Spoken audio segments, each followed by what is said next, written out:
नमस्कार, times now Navbharat पर देश के सबसे पसंदीदा डिबेट शो राष्ट्रवाद में आपका स्वागत है। आपके साथ मैं हूं राकेश पांडे। आज राष्ट्रवाद में खास तौर पर मुख्यमंत्री योगी आदित्यनाथ ज्ञानवापी का चैप्टर लेकर आ रहे हैं। आज पहली बार योगी आदित्यनाथ ने क्लियर कट मैसेज दिया है ज्ञानवापी को लेकर। पहली बार योगी आदित्यनाथ ने ज्ञानवापी पर बहुत बड़ा बयान दिया है, वो भी तब जब सिर्फ 2 दिन बाद यानी 3 अगस्त को इलाहाबाद हाईकोर्ट से ज्ञानवापी में एएसआई सर्वे को लेकर फैसला आने वाला है। फैसला आएगा कि ज्ञानवापी परिसर का वैज्ञानिक सर्वे होगा या नहीं। लेकिन इससे पहले पिछले कुछ दिनों में हमने लगातार आपको ज्ञानवापी से जुड़े बड़े सबूत दिखाए हैं। हिंदू पक्षकार अड़ा है कि सर्वे करा लिया जाए, मुस्लिम पक्ष की ओर से कहा जा रहा है कि सर्वे की जरूरत ही नहीं है।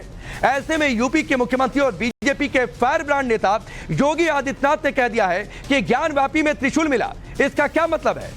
योगी ने यह भी बात कही है कि ज्ञानवापी में मूर्तियां मिल रही हैं। मूर्तियां कहां मिलती हैं? पूरा देश देख रहा है। हम आपको बता दें कि टाइम्स नाउ नवभारत लगातार ज्ञानवापी परिसर के अंदर की वो सुपर एक्सक्लूसिव तस्वीरें दिखा रहा है, जो तस्वीरें हैरान करने वाली हैं, जो तस्वीरें इस बात की ओर इंगित करती हैं, इशारा करती हैं, चीख कर गवाही देती हैं। जो मुख्यमंत्री योगी आदित्यनाथ ने कहा कि ये तस्वीरें सबूत दिखा रही हैं कि वहां पर मंदिर था। हमने जो दिखाया, हमने जो सबूत दिखाया, पूरे देश ने देखा। हमने देश पर छोड़ दिया कि आप तय करिए, जनता तय करे। अब उत्तर प्रदेश के मुख्यमंत्री उन्हीं सबूतों का हवाला दे रहे हैं। योगी आदित्यनाथ विस्तार से आज ज्ञानवापी पर अपना प्रस्ताव राष्ट्र के सामने रखेंगे। बस सबसे थोड़ी देर बाद मुख्यमंत्री योगी आदित्यनाथ आपके सामने होंगे, लेकिन उससे पहले ज्ञानवापी पर योगी आदित्यनाथ के प्रस्ताव पर हड़कंप मच गया है। देश में हंगामा है। लोग ये कह रहे हैं कि ये सब कुछ माहौल बनाने की कोशिश है। ओवैसी सामने आ गए, उन्होंने कहा कि ये मुसलमानों पर दबाव डाला जा रहा है। तो मुख्यमंत्री योगी आदित्यनाथ के बयान को सुनवाएंगे, लेकिन उससे पहले स्क्रीन के इस हिस्से में आप लगातार वो तस्वीरों को देख रहे हैं। आप देखिए किस तरीके से मंदिर के अवशेष वहां पर दिखाई दे रहे हैं, फूल की आकृति दिखाई दे रही है। ये तस्वीर जो हमने आपकी टेलीविजन स्क्रीन पर रखी हुई है, पूजा में फूल अर्पण की परंपरा रही है। पूजा करते समय भगवान को पुष्प अर्पित किया जाता है। दीवार पर स्वास्तिक के निशान दिखाई दिए हैं। अब ये तस्वीर देखिए, दीवार पर कमल पुष्प भी दिखाई दिए हैं, अभी स्वास्तिक के निशान। आखिरकार ये सारे निशान कहां होते हैं? एक एक करके वो तस्वीरें मैं एक बार फिर से आपके सामने रखता हूं। और ये तस्वीरें, इन तस्वीरों का हवाला खुद मुख्यमंत्री योगी आदित्यनाथ ने दिया है। इसीलिए राष्ट्रवाद में आज खास तौर पर ज्ञानवापी का चैप्टर खुद मुख्यमंत्री योगी आदित्यनाथ के जरिए आपके सामने होगा। ये तस्वीरें देखिए किस तरीके से दीवार पर, ज्ञानवापी की दीवार पर मंत्र उकेरे दिखाई दिए हैं। इसके साथ ही कमल की आकृति दिखाई दी है, दीवारों पर कमल की कलाकृति दिखाई दी है। कमल पुष्प की परंपरा पूजा में रही है, खंबे पर कमल की आकृति दिखाई दी है। अब ये तस्वीर देखिए किस तरीके से अलग अलग दीवारों पर कमल की कलाकृति दिखी है। अब ये तस्वीर देखिए त्रिशूल की कलाकृति दिखी है। मुख्यमंत्री योगी आदित्यनाथ ने इस दौरान ये पूछा कि त्रिशूल कहां होता है। ये तस्वीरें लगातार सबसे पहले टाइम्स नाउ नवभारत ने आपको दिखाई, और इन तस्वीरों के साथ इन पर जो वाजिब सवाल थे वो सवाल भी हमने देश के सामने रखे। अब ये मैं भी भूखा ना रहूं, साधु ना भूखा जाए। हमारे यहाँ कोई ड्रेस कोड पॉलिटिक्स में नहीं है। सफेद पोशाक पहने हुए तो गांधी टोपी पहन लिया तो ठीक है, पहने, उसके अनुरूप आचरण भी करे ना। कोई निर्दोष मुस्लिम आके बता दे कि मैं निर्दोष था, मेरे साथ अन्याय हुआ है, कोई नहीं बोल सकता।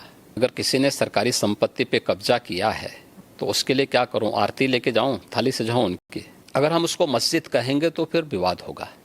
हमें ज्ञानवापी बोल देना चाहिए। मुझे लगता है कि भगवान ने जिसको दृष्टि दी है वो देखे ना। त्रिशूल मस्जिद के अंदर क्या कर रहा है? बोलने से और भाषण करने से सामाजिक न्याय आ जाएगा? परिवारवाद, जातिवाद, यही सामाजिक न्याय है। किसने रोका था यूपीए को? किसने रोका था यूपी में समाजवादी पार्टी को? किसने रोका था वेस्ट बंगाल में इतने दिनों से टीएमसी की गवर्नमेंट है? किसने रोका है वहां पे? क्यों वहां माताएं रो रही हैं? भारत के अंदर ये लोग अल्पसंख्यक के नाम पर अपने लिए विशेष अधिकार की मांग करते हैं। प्रश्न है कि ये वीडियो बनाने के बाद 2 महीने तक क्यों इसको सुरक्षित करके रखा गया था, और फिर संसद के 1 दिन पहले क्यों जारी हुआ? दोस्तों को कांटा बोलने वाला व्यक्ति कभी उसके ऊपर पुष्प की वर्षा नहीं होती है। आज जो पाकिस्तान में हो रहा है उसके कर्मों का फल है ये। Nation first. अगर देश में किसी को रहना है तो उसको राष्ट्र को सर्वोपरि मानना होगा, अपने मत और मजहब को नहीं। मीडिया के रिपोर्टर के रूप में अगर आप तुलना करें तो महर्षि नारद थे।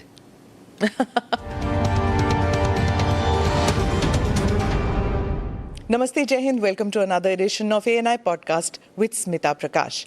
This episode is being filmed in the city of Lucknow, which is the capital of the state of Uttar Pradesh. Before I introduce my guest, I'm going to give you a quote from a bestseller book, The Monk Who Sold His Ferrari. According to this book, the secret to happiness is very simple. Find out what you love doing and then direct your energies towards that. My guest today did exactly that. He's a monk who found a purpose beyond divine pursuit. Yogi Adityanath is the two-time Chief Minister of Uttar Pradesh, the state whose population is more than that of France, Germany and UK combined. With a population of 230 million, making up 17% of India's population, UP would be the world's sixth largest country by population if it were a real country. A state that was considered one of the most backward in India for over 100 years. A state that sent indentured labourers to British colonies when India was under colonial rule. Yet, it's also the state from where independent India got 9 of her prime ministers. Yogi Adityanath, the two-term Chief Minister of the state, is a monk who wears his Hindu identity with pride. He's been pilloried for being majoritarian and riding roughshod with Muslims who constitute 19% of the population of Uttar Pradesh. For those viewers not familiar with Yogi Adityanath's political beginnings, Yogi ji ने 1996 में महंत अवैधनाथ के लिए चुनाव प्रचार शुरू किया। 1998 में महंत अवैधनाथ ने सक्रिय राजनीति से संन्यास लिया और अगले लोकसभा चुनाव के लिए उन्होंने योगी आदित्यनाथ को अपना उत्तराधिकारी और उम्मीदवार घोषित किया। और फिर 1998 में योगी आदित्यनाथ 26 वर्ष की आयु में गोरखपुर निर्वाचन क्षेत्र से सबसे कम उम्र वाले लोकसभा सदस्य बने। Today's conversation with Yogi Adityanath is going to be something which has never been seen before. That much I can promise you. प्रणाम योगी जी, ANI पॉडकास्ट में आने के लिए धन्यवाद। आपके राजनीतिक जीवन के बारे में मैं पॉडकास्ट के दूसरे हिस्से में बात करूंगी। पहले मैं जानना चाहूंगी कि आप धर्म योगी कब, कैसे, क्यों बने, क्योंकि इतनी छोटे से उम्र में आप में ये त्याग की भावना क्यों जागी? आप साइंस के स्टूडेंट थे, तो साइंस और धर्म ये कैसे मिलाप हुआ? देखिए, सबसे पहले हम लोगों को धर्म समझना पड़ेगा। भारत की परंपरा को अगर हम जानना चाहेंगे तो भारत ने केवल उपासना विधि को धर्म नहीं माना है, कर्तव्य और सदाचार को धर्म को का एक रूप माना है और धर्म को उससे जोड़ करके देखा है। धर्म एक व्यवस्था है, एक वे ऑफ लाइफ है, जिसको आप एक जीवन पद्धति कह सकते हैं। वो जीने की एक कला है। विज्ञान उसके उन्नयन का एक माध्यम है। अध्यात्म उसकी चरम स्थिति, यानी साइंस उसका एक बहुत छोटा सा पार्ट है। हम जब भौतिक दृष्टि से देखते हैं तो साइंस का एक अन्वेषण होता है, एक एक्सपेरिमेंट हो जाता है। लेकिन जब चेतना का विस्तार हम करेंगे तो चेतना का वह विस्तार अध्यात्म की एक नई ऊंचाइयों तक पहुंचाएगा, जहां पे व्यक्ति किसी कार्य का केवल सृष्टा ही नहीं बनेगा बल्कि उसका दृष्टा भी बन सकता है। और यही वैदिक ऋषियों ने किया था जी। इसलिए स्वाभाविक रूप से एक सीमित क्षेत्र और एक सीमित भूमिका के साथ आगे जाने के बजाय उसमें स्वयं प्रवेश करके देखो क्या है, तो बहुत कुछ देखने को मिल रहा है। तो उन चीज़ों को लेकर के इसलिए मैंने अध्यात्म का सहारा लिया और उससे आगे बढ़ करके फिर उस अन्वेषण की यात्रा हमारी लगी हुई। एक साइंस के स्टूडेंट के साथ साथ एक योगी के रूप में उस दिशा में आगे कार्य कर रहे हैं। नाथ समुदाय के बारे में कुछ बताइए हमें कि उसमें ऐसी क्या बातचीत थी कि जो आप इतनी कम आयु में आप जुड़ गए उस समुदाय से? देखिए, नाथ संप्रदाय भारत का प्राचीनतम संप्रदायों में से एक है। यह भारत की एक उस विशिष्ट साधना पद्धति का प्रतिनिधित्व करता है जो वास्तव में व्यवहारिकता को लिए हुए है और व्यवहारिक दृष्टि है। यद्यपि सभी संप्रदायों के अपने अपने दर्शन हैं, अपने अपने मंत्र हैं, अपनी अपनी पद्धतियाँ हैं, सब में श्रेष्ठता है और उसमें मुझे जो उचित लगा मैंने उस समय वो किया। और उस समय के जो सर्वश्रेष्ठ संतों की परंपरा थी, महंत अवेद्यनाथ जी महाराज को मैंने अपने पूज्य गुरुदेव के रूप में चयन करके मैंने उनसे दीक्षा ली। एक गुरु का मिलना, वो भी एक it's a matter of luck भी कहिए, फेट कहिए। तो जब आप मिले उनसे तो आपको उसी वक्त पता लग गया था कि ये मेरे गुरु बनेंगे? देखिए, पता किसी को नहीं लगता है और ये लक भी नहीं है, ये जन्म जन्मांतर का प्रारब्ध है और ये उसी के साथ जुड़ता है। देखिए, आप जिस घर में पैदा हुए हैं तो आप लिख के थोड़े गए थे, आपका प्रारब्ध था। आप ENI के माध्यम से कार्य करेंगे, जन सेवा का कार्य करेंगे, यह भी एक प्रारब्ध है। ऐसे ही ये हर एक व्यक्ति के साथ जुड़ा हुआ है। उसके लिए हमें चेतना को अपने विराट विस्तार देना होगा, समझ में सब आ जाएगा। तो जब आपने अपने घर में बताया कि मैं गुरु से मिला हूँ, मैं घर छोड़ के त्याग की जिंदगी बिताना चाहता हूँ, तब घर में रिएक्शन क्या हुआ? नहीं, देखिए, कोई माँ बाप इसके लिए अपनी सहमति नहीं देता है क्योंकि उनका अपना एक दायरा है। उनका एक दायरा है जो उनका एक सीमित क्षेत्र है। उस सीमित क्षेत्र को, उसी को बंधन कहते हैं। हमारे यहाँ कहा गया ना, मन एवं मनुष्याणाम कारणम बंध मोक्षयो। व्यक्ति के बंधन और मोक्ष का कारण उसका मन है, जो सोचता है कि मैं मेरा परिवार, ये जब भावना आती है ना तो व्यक्ति उस तक सीमित रहता है और यही उसके बंधन का कारण है। जो उस बंधन को तोड़ करके बाहर निकलता है वही उसकी मुक्ति का माध्यम बनता है, उसके मोक्ष का कारण बनता है। और उस बंधन को जो भी तोड़ेगा, ये बंधन हर एक क्षेत्र में व्यक्ति के जीवन में आते हैं। कष्ट हुआ आपको? विद्यार्थी अगर अपने बंधन को नहीं तोड़ेगा, एक क्लास में ही कहेगा कि नहीं मुझे तो इसी क्लास में रहना क्योंकि मुझे अच्छा लगता है, क्या वो अगली क्लास में जा पाएगा? नहीं जा पाएगा। एक शिक्षक कहेगा कि नहीं मुझे तो जहाँ नियुक्ति मिली है मैं उसी रूप में, या कोई कार्मिक इसी रूप में कहेगा कि मुझे वहीं काम करना है, क्या वह आगे बढ़ पाएगा? नहीं बढ़ पाएगा। उसको एक बंधन तोड़ना होता है। एक क्लास में है, क्लास के बंधन को तोड़ करके अगली क्लास में जाता है, उसका प्रमोशन होता है। तो हर एक व्यक्ति के जीवन में इस प्रकार की स्थितियाँ आती हैं। एक धर्म योगी से आप फिर राजनीति में आए, उस सफ़र के बारे में बताइए। और एक और सवाल मेरे मन में उठ रहा था, जैसे आप बता रहे थे कि एक इंसान जो दुनियादारी और बंधनों से आप निकल चुके हैं, तो उस वैराग्य से आप अगर राजनीति में आते तो उसमें कॉन्फ्लिक्ट नहीं हुआ आप में? देखिए, यही अंतर है। धर्म योगी नहीं, योगी योगी होता है और मैं एक योगी हूँ। धर्म का मतलब केवल पूजा पद्धति नहीं है, कर्म भी। धर्म एक समग्र जीवन की पद्धति है।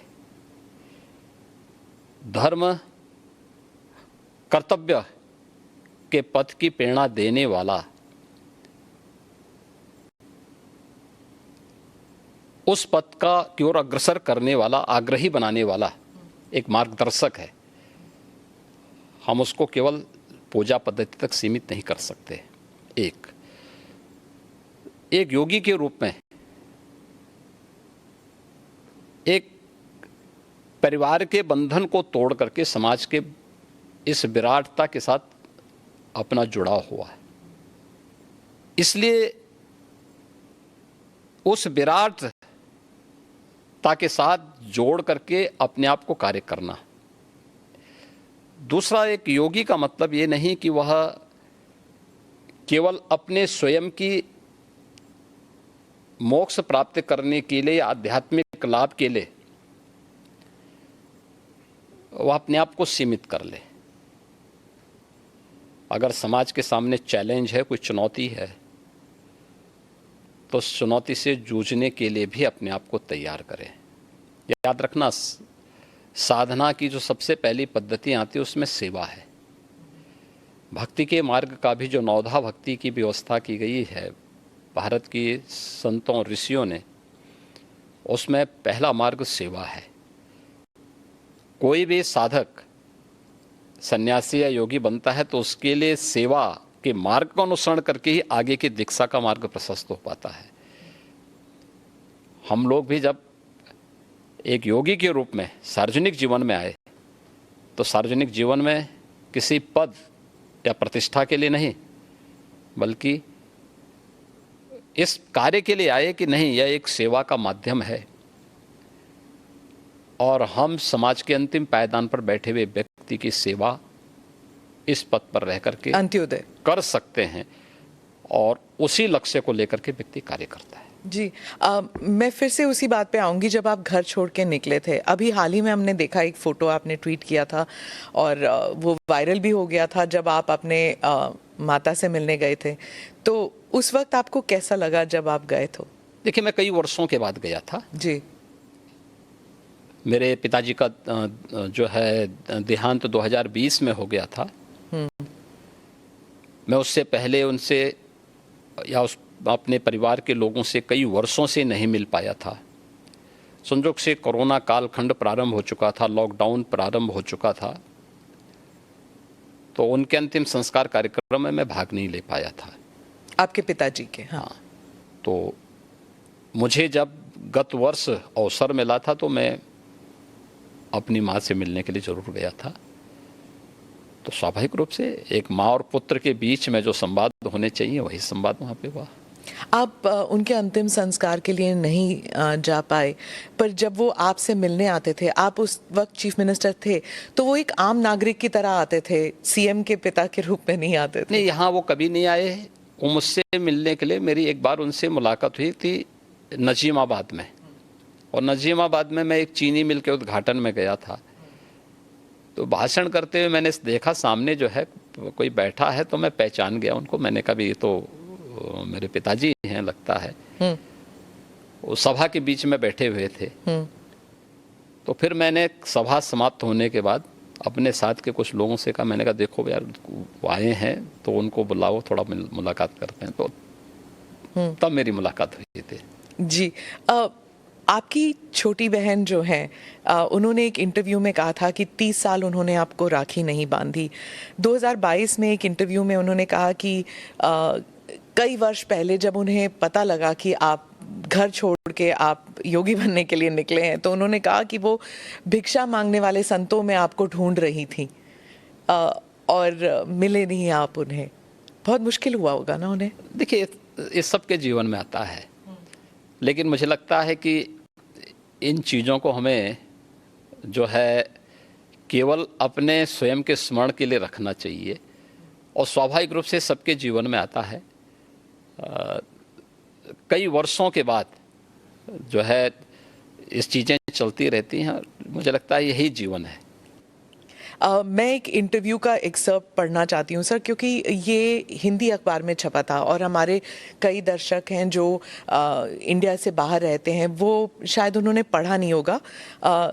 ये पढ़ के मुझे बहुत कठिन लगा जब मैंने पढ़ा, तो कि कैसे महसूस कर रही होंगी वो। मैं पढ़ के सुनाती हूँ। उन्होंने कहा, योगी के मुख्यमंत्री बनने के बाद कई लोग कहते थे कि आपको शर्म नहीं आती, आप मुख्यमंत्री की बहन हैं और बहन होकर आप चाय की दुकान चलाती हैं, इन हालतों में रहती हैं। मैं उनको एक ही बात कहूँगी, मैं गरीब हूँ, ये मेरा नसीब है। शर्म तब आनी चाहिए जब आप कोई गंदा काम कर रहे हों, किसी के हक का छीन कर खा रहे हों। मैं तो मेहनत करके अपनी गुजर बसर करती हूँ। हाँ, ठीक बात है।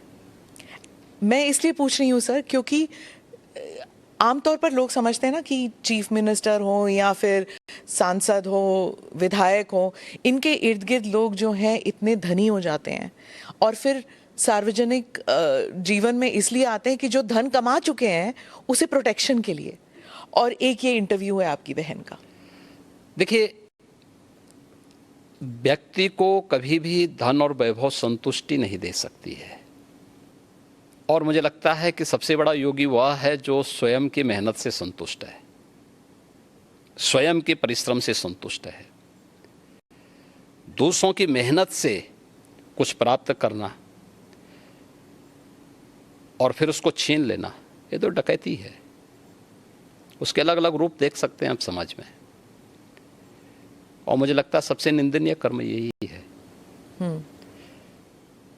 और यही अंतर है एक योगी और एक सांसारिक मनुष्य में। एक सांसारिक मनुष्य के बारे में शास्त्रों में कुछ बातें कही गई हैं कि वह त्रुटियां अवश्य करेगा,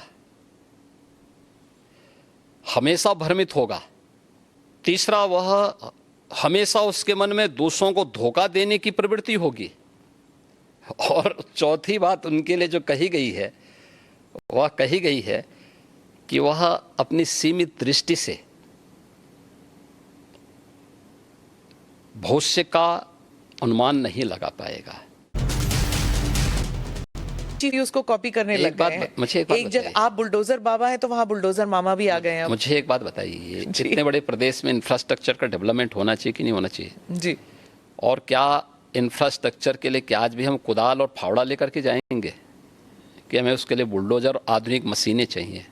बुलडोजर बाबा उसके लिए नहीं कहा जाता आपको सर, आप भी जानते हैं। अब इंफ्रास्ट्रक्चर के मार्ग में कोई बाधक होगा। यहाँ पहले होता क्या था, कोई कार्य स्वीकृत होता था, अभी पैसा अलॉट हुआ नहीं कि माफिया जाके जबरदस्ती हड़प करके सामान गिरा देते थे। अब लैंड का अलॉटमेंट हो रखा है कि यह हाईवे यहाँ से अयोध्या के लिए बनना है, ये बाराबंकी होते बनाएगा बनना है, तो सत्ता प्रायोजित माफिया क्या करते, कहते नहीं नहीं अब ये यहाँ से नहीं बनेगा, हमारी सुविधा इधर से है, हम इसको यहाँ से बना करके वो अपना वहाँ पे मिट्टी और गिट्टी सब गिराना प्रारंभ करते थे। आधा दोरा काम छोड़ के पैसा निकाल लेते थे। ये सत्ता में बैठे हुए लोगों की हिम्मत नहीं थी कि उन माफियाज को रोक सके। आप मुझे बताइए, इस माफिया के लिए बुलडोजर चला करके उसको ध्वस्त करके जो अलॉटमेंट सरकार ने तय कर रखा है इस पे ही हाईवे बनेगा और उसी पे नियम के अनुसार कार्य होगा, ये तय करना इस सरकार का काम है या नहीं है? यही सरकार का कार्य है और सरकार यही कर रही है।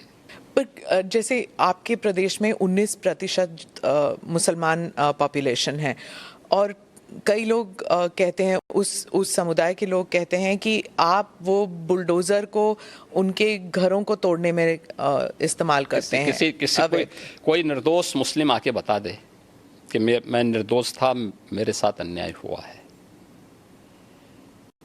कोई बता दे, कोई नहीं बोल सकता।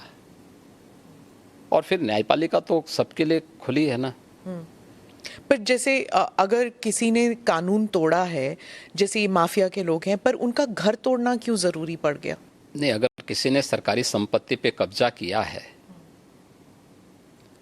तो उसके लिए क्या करूं? आरती लेके जाऊं, थाली सजाऊं उनकी, जो अब तक होता था?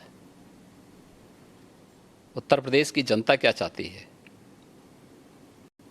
उत्तर प्रदेश की जनता यही चाहती थी कि उनको सुरक्षा मिले और इन गुंडा तत्वों पर, इन माफियाज पर सख्ती हो।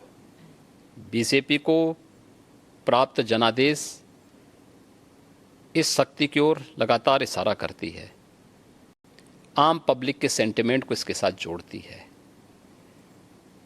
19 से 20% आबादी हो या 100% आबादी, कानून का राज सबके हित में है और वही समृद्धि का मार्ग भी आगे बढ़ाएगी, वही प्रदेश में एम्प्लॉयमेंट जनरेट करेगी, वही प्रदेश की बेटियों को सुरक्षित करेगा, और यही उत्तर प्रदेश के अंदर किया गया है। आपने विधानसभा में कहा कि हम माफिया को मिट्टी में मिला देंगे, तो जब ऐसे वो उमेश पाल मर्डर के केस में हुआ था शायद, तो जब ऐसे होता है तो सोशल मीडिया में फैल जाता है, चलो जी अब गाड़ी उलटने वाली है, योगी जी को बुलाओ। जब अमृतपाल भी भाग गया था तो कहते योगी जी के, अगर योगी जी के राज में होता तो ये तो कभी ना होता, वो तो गाड़ी उलट ही देते। देखिए, कानून का राज हर हाल में होना चाहिए और सुरक्षा की गारंटी हर व्यक्ति को मिलनी चाहिए। सरेआम एक अधिवक्ता की कोई हत्या कर दे, ये स्वीकार्य नहीं हो सकता है। और जो लोग इन माफियाज को संरक्षण करते थे तो उनको विधानसभा में यही संदेश दिया गया था कि माफिया को बहुत संरक्षण दे हो, ये माफिया मिट्टी में मिल जाएंगे, चिंता मत करो। आप रिग्रेट नहीं करते हैं ये आपने जो कहा? नहीं, काहे, किस बात के लिए?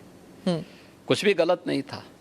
यही तो आपका जो ये आक्रामक एक स्टाइल है, उस स्टाइल को बहुत से लोग कॉपी करने लग गए हैं, या उस स्टाइल को लेकर एक योगी स्टाइल बन गया है कि देखिए, हाँ, कोई स्टाइल नहीं है। देखिए हम लोग, आप मना ही करें, हम लोग तो एक सामान्य उसके तहत काम करते हैं। देखिए, जो समाज के अनुकूल है, एक सामान्य नागरिक के अनुकूल है, प्रदेश के अनुकूल है, हम वही करेंगे। विधानसभा में आपके और अखिलेश जी के बीच में जैसे जब स्पीचेस चलती हैं, आप कुछ कह देते हैं, फिर वो वापस कुछ कहते हैं, फिर आक्रमण, आप जैसे कोई इंडिया पाकिस्तान मैच चल रहा हो वैसे चलता है आपका। देखिए, कोई इंडिया पाकिस्तान नहीं है, हिंदुस्तान है। ये पाकिस्तान तो दलिद्रता की नई पराकाष्ठा को प्राप्त कर रहा है और उत्तर प्रदेश देश का सबसे समृद्ध राज्य है। उत्तर प्रदेश प्रकृति और परमात्मा का प्रदेश है। इतनी फर्टाइल लैंड हमारे पास है, किसान यहाँ पर समृद्ध है, समृद्धि की ओर अग्रसर हो रहा है। इसलिए उत्तर प्रदेश के किसी भी पक्ष को, चाहे वह सत्ता पक्ष हो या विपक्ष हो, पाकिस्तान से उसकी तुलना नहीं होनी चाहिए। इंडिया के बारे में आप क्या कहते हैं? INDIA जो विपक्ष का वह इंडिया नहीं बोलना चाहिए। I.N.D.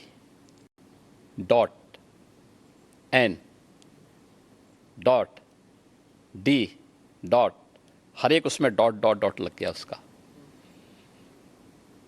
तो चोला बदलने से पिछले कर्मों से मुक्ति नहीं मिल जाएगी। जनता तो पुराने करामातों को देख रही है। वह करामात UPA का हो, कांग्रेस का हो, सपा का हो, या फिर जो और लोग हैं, आम आदमी पार्टी का है। क्या गदर मचा रखी है इन लोगों ने। TMC का हो या जो भी, सबकी एक जैसी स्थिति है। तो इसलिए ये लोग चोला बदल करके देश को भ्रमित करना चाहते हैं। देश की जनता लोकतांत्रिक दृष्टि से बहुत परिपक्व है। आपको नहीं लगता कि जैसे विपक्ष कह रही कि बीजेपी डर गई जब ये INDIA का गठन हुआ, तो वो डर के मारे NDA को फिर से उजागर करने की कोशिश कर रहे हैं? कैप्टन कौन है? हमारे कैप्टन तो मोदी जी हैं। Team BJP, team NDA, team India के कैप्टन के रूप में देश को नेतृत्व दे रहे हैं। सभी BJP से जुड़े हुए सभी दल, जितने भी हमारे एलाइज हैं, वे सब एक नेता के रूप में। NDA ने जो अपना मैनिफेस्टो तैयार किया है, कॉमन मिनिमम प्रोग्राम अपना जो तय किया है, पिछले 9 वर्षों के अंदर वह प्रभावी ढंग से लागू हुआ है। तो मुख्यमंत्री योगी आदित्यनाथ को आप लगातार सुन रहे हैं। ये इंटरव्यू लगातार चल रहा है। 2 खास मेहमान इस वक्त हमारे साथ जुड़ भी चुके हैं। स्वामी जितेंद्रानंद सरस्वती जी हमारे साथ जुड़े हैं, साथ ही मुफ्ती मंजूर जियाई भी हमारे साथ जुड़े हुए हैं। जियाई साहब, मैं आपके पास सबसे पहले आता हूं। मुख्यमंत्री योगी आदित्यनाथ को आपने सुना, वो 2 टूक कह रहे हैं कि ज्ञानवापी को मस्जिद कहना ही पूरे विवाद की जड़ है। मस्जिद कहना ही नहीं चाहिए। त्रिशूल के निशान, कमल के निशान, दूसरे देवी देवताओं के प्रतीक, इन सभी सबूतों का हवाला दे रहे हैं। देखिए, मैं आपको बहुत ही खुले लफ्जों में कहता हूं, योगी आदित्यनाथ एक अच्छे धार्मिक इंसान हैं, उन्हें इस बात का खासा ख्याल रखना चाहिए कि वो इस रियासत के, इतनी बड़ी रियासत के चीफ मिनिस्टर हैं। उन्हें हर एक शख्स के दिली तकलीफ किसी को ना पहुंचे, हर एक के धर्म के और तमाम आस्थाओं का ख्याल रखना चाहिए।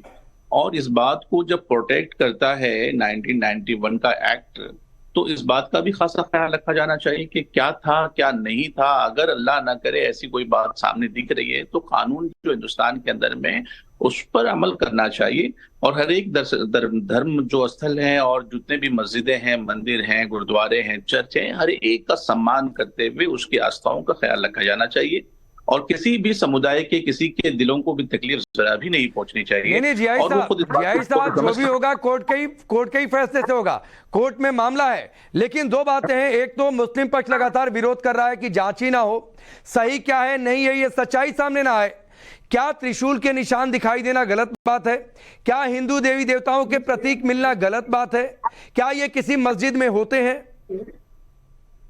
इस सुप्रीम कोर्ट ने इस बात को बहुत ही वाज़ेह तौर पे कह दिया कि इस इसकी अभी तक शुरुआत ही नहीं हुई है कि उस मरहले तक पहुंचा जाए कि अभी उसको एएसआई की जांच की जरूरत पड़े।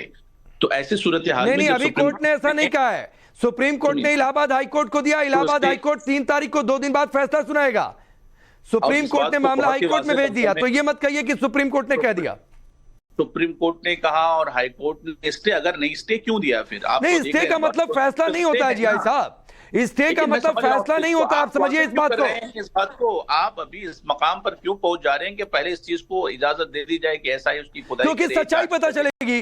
अगर जितेंद्रानंद सरस्वती जी की आस्था है, अगर करोड़ों हिंदुओं की आस्था है, तो क्या आपको नहीं लगता है कि उन्हें पता लगना चाहिए वैज्ञानिक तरीके से? ये किसी की निजी एजेंसी तो है नहीं एएसआई। इस बात को बहुत ही वाज़ेह लफ्जों में कोर्ट के सुपुर्द कर देना चाहिए। कोर्ट का जो भी फैसला आता है, हिंदुस्तान की जनता इस बात को मानती है और मानती आई है। और पहले भी आपने इन चीजों को देखा है कि जिस चीज को कोर्ट ने आदेश दिया है, जिस चीज का भी, उस पर सभी हिंदुस्तानियों ने अमल किया है।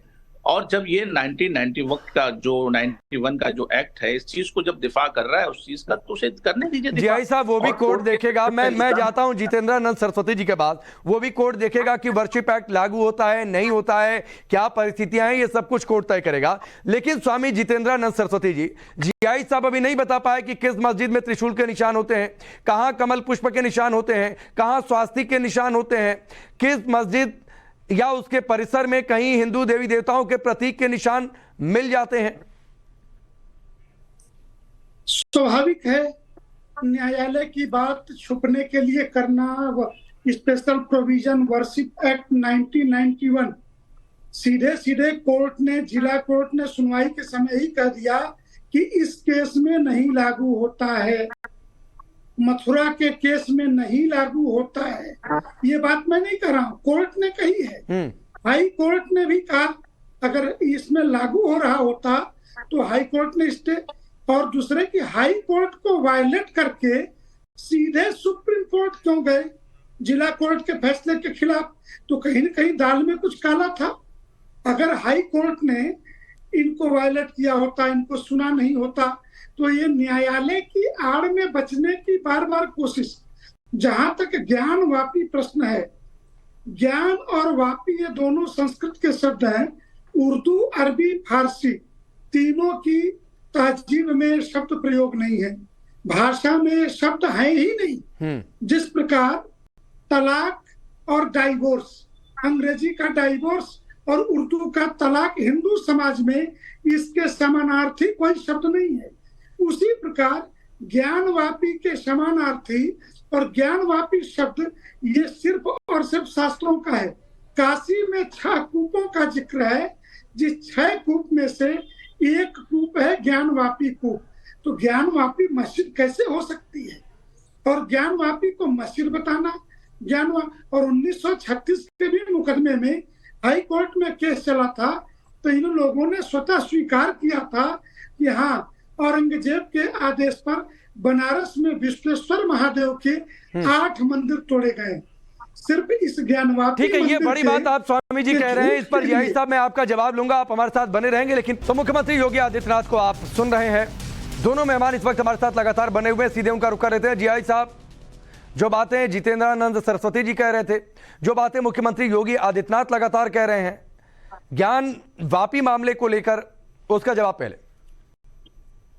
देखिए, बहुत वाज़ेह लफ्जों में हमने और हमारे कम्युनिटी के तमाम लोगों ने इस बात को वाज़ेह लफ्जों में कह दिया है कि कोर्ट हमेशा सर्वोपरि होता है और मुल्क में एक कानून है और कानून के ज़ाब्तों का ख्याल रखा जाना चाहिए। मुल्क के अंदर में जो ज़ाब्ता बना हुआ है, अगर उस ज़ाब्ते की खिलाफ वर्जी होती है तो कहीं ना कहीं आप किसी की दिलशिकनी पहले से तय कर लेते हैं। कायस ऐसा शख्स जो, और शख्स ही नहीं, वो शख्सियत हैं जो कि पूरी रियासत के जिम्मेदार हैं, अगर वो ऐसे लफ्जों का इस्तेमाल करेंगे तो नहीं कहीं ना नहीं कहीं जीआई साहब, 93 में श्रृंगार गौरी की नियमित पूजा रोक दी जाती है, क्या तब आपके इस वर्शिप एक्ट का उल्लंघन नहीं हुआ था? लोग वहां पर कहते हैं कुल 8 जगहों पर पूजा हो रही थी। हिंदुस्तान की कौन सी ऐसी मस्जिद जिसके नीचे तहखाने में अखंड रामायण का पाठ होता रहा हो, जो लोग दावा करते हैं? मुझे एक उदाहरण आप दे दीजिए। ये सारे दावे जो आप कर रहे हैं, ये दावे हैं, लेकिन आपने ये नहीं देखा कि सदियों से इस जगह पर मस्जिद में नमाज अदा की जा रही है? क्या आपने ये नहीं देखा कि सदियों अरे से 93 तक पूजा होती थी जीआई साहब, सदियों की बात अभी छोड़ दीजिए। आपको पता ही नहीं है। श्रृंगार गौरी की नियमित पूजा रोकी गई और श्रृंगार गौरी की नियमित पूजा पर कोर्ट सुनवाई भी ना करे। यूनिवर्सल सिविल कोड भी उसी रास्ते में एक है। देखिए, यूसीसी के बारे में दुष्प्रचार ज्यादा है। मुझे एक बात बताइए कि हम न्याय की बात करते हैं, हम सामाजिक न्याय की बात करते हैं और परिवार में न्याय नहीं कर पा रहे हैं। ये शुरुआत परिवार से तो करो। शादी ब्याह का हो या संपत्ति और विरासत का मामला, ये सब पे एक समान रूप से लागू होना चाहिए। वन नेशन वन लॉ की थ्योरी लागू तो होनी ही चाहिए अगर एक देश के नागरिक हैं। और दुर्भाग्य है कि दुनिया के अंदर अल्पसंख्यक समुदाय अपने लिए विशेष अधिकार की मांग नहीं करता, वो बहुसंख्यक समाज के साथ जुड़ने की बात करता है। और भारत के अंदर ये लोग अल्पसंख्यक के नाम पर अपने लिए विशेष अधिकार की मांग करते हैं। भारत के कानून को हर एक को स्वीकार करना चाहिए और उसी में सबकी सुरक्षा और सबकी समृद्धि निहित है। जी, मैं वापस उत्तर प्रदेश पे आती हूँ। राम मंदिर, लोग कहते हैं कि आपके भाग्य में ही शायद लिखा था कि मंदिर आपके कार्यकाल में होगा। गोरखनाथ पीठ और अयोध्या मंदिर, इसका संबंध अगर आप हमारे दर्शकों को बताएं।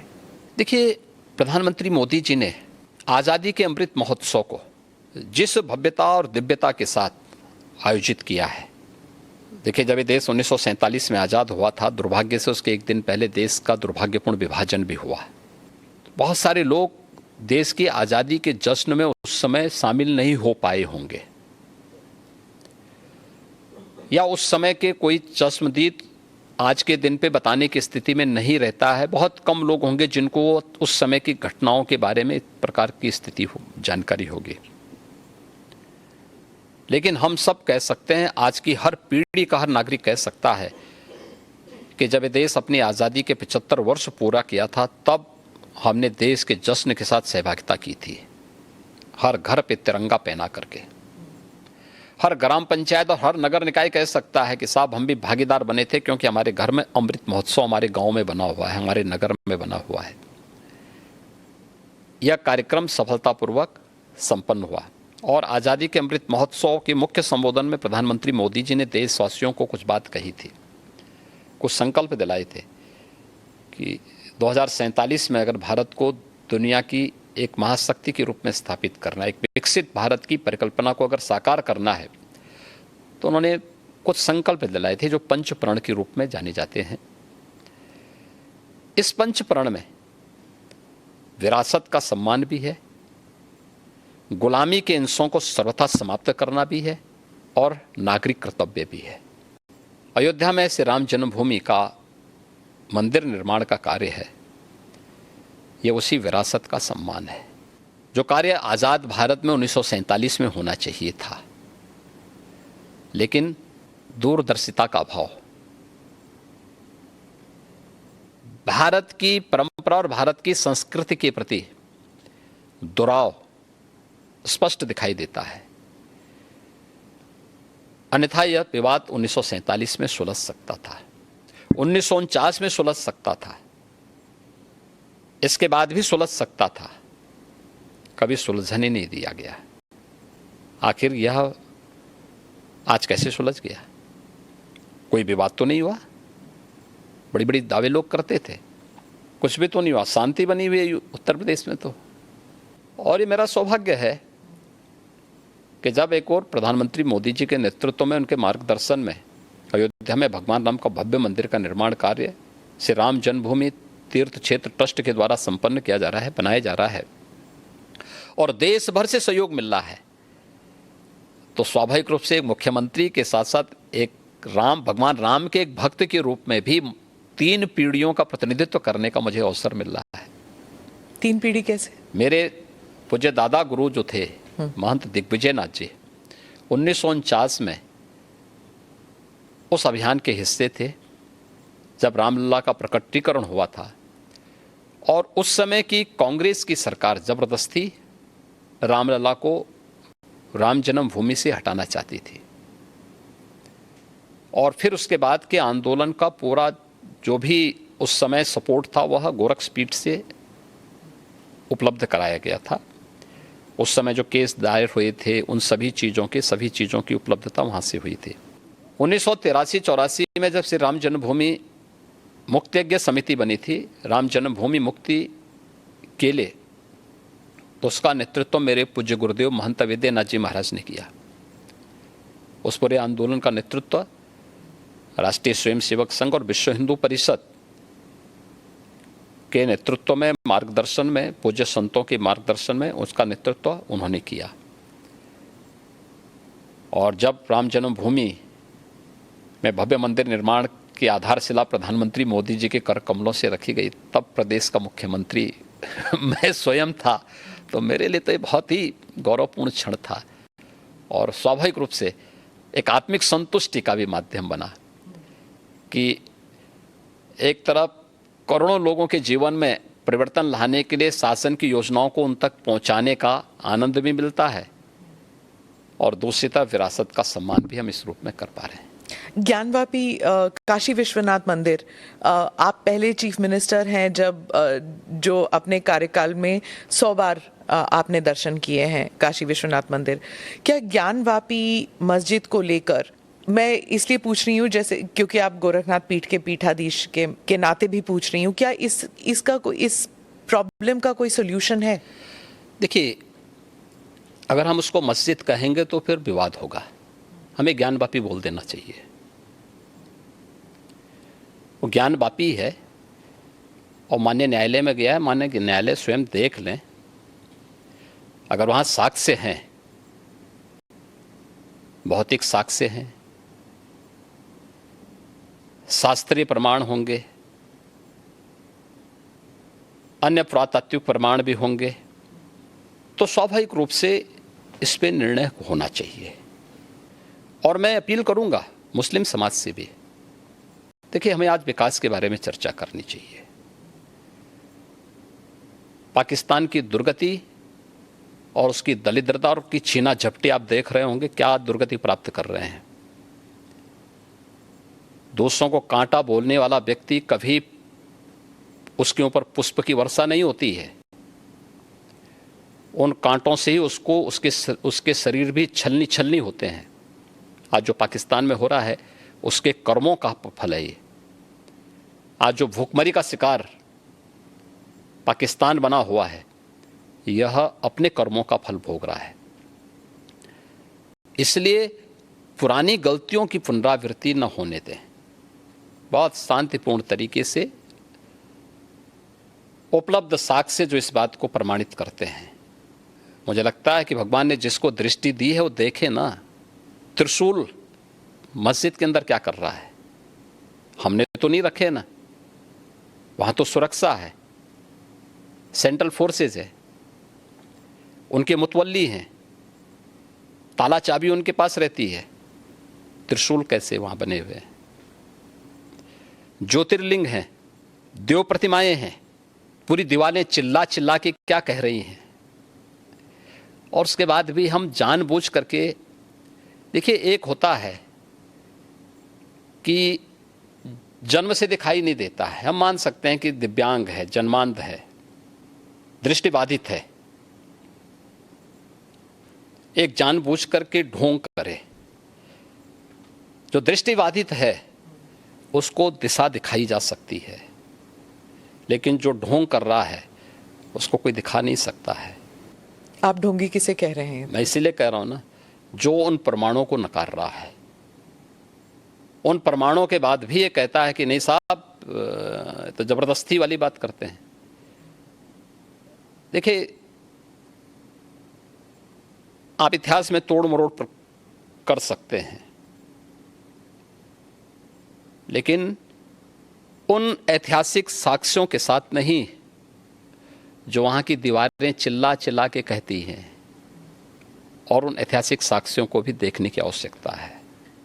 और मुझे लगता है कि ये प्रस्ताव मुस्लिम समाज की तरफ से आना चाहिए कि साहब, ऐतिहासिक गलती हुई है और उस गलती के लिए हम चाहते हैं समाधान हो। आपने मुस्लिम समुदाय के साथ कोई देखिए, हमने अपनी तरफ से कोई पहल नहीं की है। वे पहल करना चाहेंगे तो जरूर विचार करेंगे। जी, आपने पाकिस्तान का जिक्र किया योगी जी। एक और बात चर्चा में आई है, वो सीमा हैदर का जो केस है। उन्होंने अपील भी किया है, योगी जी और मोदी जी, आप दोनों मुझे वापस मत भेजिए, मैं पाकिस्तान वापस नहीं जाना चाहती। पबजी के माध्यम से ये रिवर्स लव जिहाद कहा जा रहा है, कुछ लोग इसे वो टर्म दे रहे हैं। देखिए, ये सुरक्षा एजेंसियां उसको देख रही हैं